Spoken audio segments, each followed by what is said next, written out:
ጥር 25 ደብረ ታቦር ትሞሸራለች። ከላይ ጉና በ30 ኪሎ ሜትር ከታች ጣና 50 ኪሎ ሜትር ርቃ የምትገኘው በቀኝና በግራ ርብና ጉማራ ወንዞችን አቅፋ በቤተ መንግስቶች ታጥራ ጠረኗ ሁሉ ታሪክ የሚያውደው በተራሮች የተከበበችው ደብረ ታቦር ከባህር ወለል በላይ በ2700 ሜትር ከፍታ ላይ የተዘረጋችው ጥንታዊቷ ባለታሪክ ከተማ በአጼ ቴዎድሮስና በአጼ ዮሐንስ አራተኛ ዘመን የኢትዮጵያ የማዕከላዊ መንግስት ዋና ከተማ በመሆን አገልግላለች።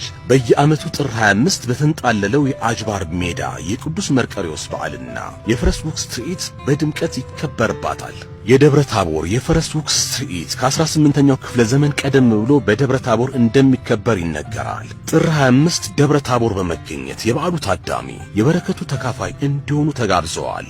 አይቀርም።